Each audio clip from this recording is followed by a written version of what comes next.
Kebutuhan cairan dan elektrolit di dalam tubuh kita ini diatur oleh 4 organ.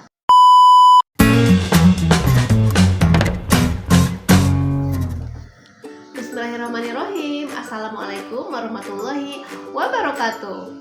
Ketemu lagi dengan saya Ika Kartika, terapi kabujutan Nabawa Datala. Setelah kemarin membahas tentang pola pikir, pola tidur, dan pola makan. Nah, kali ini kita membahas tentang pola minum. Karena apa? Karena menurut terapi kabujutan adat Nabawa Datala, 4 pola ini sangat-sangat berpengaruh untuk kesehatan mental dan jasmani kita, ya. Nah, jadi kita harus memperhatikan nih asupan 4 pola ini untuk tubuh kita ini benar-benar terjaga dengan baik, ya. Pola makannya, pola minumnya, pola tidurnya, serta pola pikirnya. Kita harus menjaga dengan baik agar tubuh kita selalu sehat. Nah, langsung kita bahas aja tentang pola minum. Jadi, pola minum ini menjadi kebutuhan dasar manusia secara fisiologis, ya. Air ini sangat berpengaruh pada tubuh manusia itu sekitar 60-70% ya dari total berat badan kita. Kebutuhan cairan dan elektrolit di dalam tubuh kita ini diatur oleh 4 organ.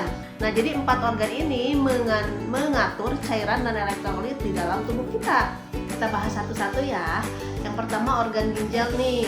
Ginjal ini adalah organ yang utama yang mengatur cairan di dalam tubuh, menjaga keseimbangan elektrolit dan menyaring darah, menyaring sekitar 120-150 liter darah setiap hari, mengeluarkan cairan dan limbah sebagai urin, serta ginjal ini bisa menahan air saat tubuh kekurangan cairan atau dehidrasi.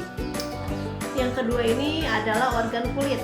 Kulit ini juga tak kalah pentingnya ya untuk mengatur cairan di dalam tubuh, terutama melalui pengaturan suhu atau termoregulasi dengan mengeluarkan keringat dan sisa metabolisme.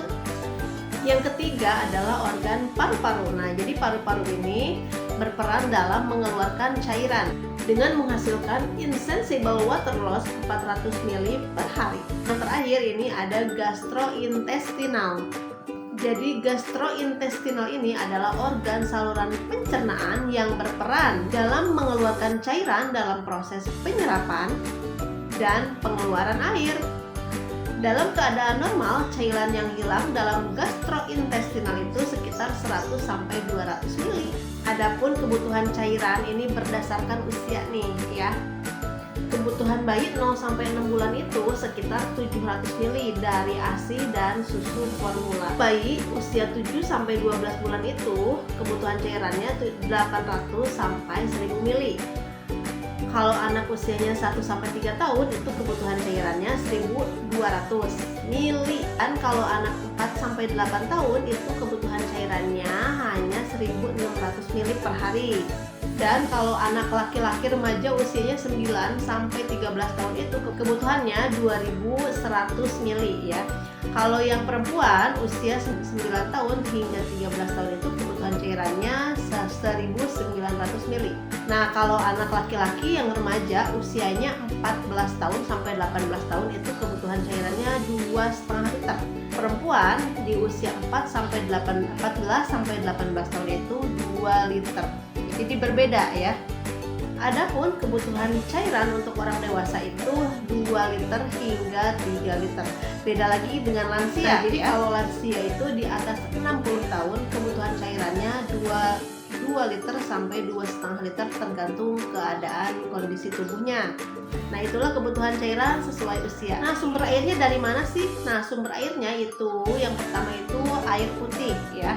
Air putih ini adalah sumber utama dan ketika kita haus harus langsung segera minum ya. Yang kedua itu sumber cairan itu bisa didapatkan dari makanan. Nah, jadi sekitar 20% asupan cairan ini dari makanan ya, terutama dari buah dan sayur seperti nih buah pir, buah semangka ya, bayam ya, itu 20% mengandung cairan. Gimana sih cara mengecek tubuh kita ini dehidrasi atau tidak, atau kekurangan cairan atau tidak? Yang pertama kita bisa cek dari warna urin. Kalau kita pipis keluar warna urinnya warna kuning pekat, itu kita udah kekurangan cairan. Terus Terus kalau kita bening pipisnya itu insya Allah itu tidak kekurangan cairan. Dan untuk apa sih fungsinya cairan tubuh itu? Nah, yang pertama fungsinya untuk mengatur suhu tubuh. Yang kedua itu untuk mengangkut fungsi hormon, untuk mengangkut nutrisi dan hormon, membuang sisa metabolisme, serta melumasi organ dan sendi. Nah, cukup sekian ya pembahasan tentang pola minum menurut terapi kabuyutan adat Nabawadatalah. Semoga bermanfaat ya. Jangan lupa di like, komen, dan subscribe juga ya untuk informasi terupdate-nya. Terima kasih banyak. Semoga bermanfaat. Wassalamualaikum warahmatullahi wabarakatuh.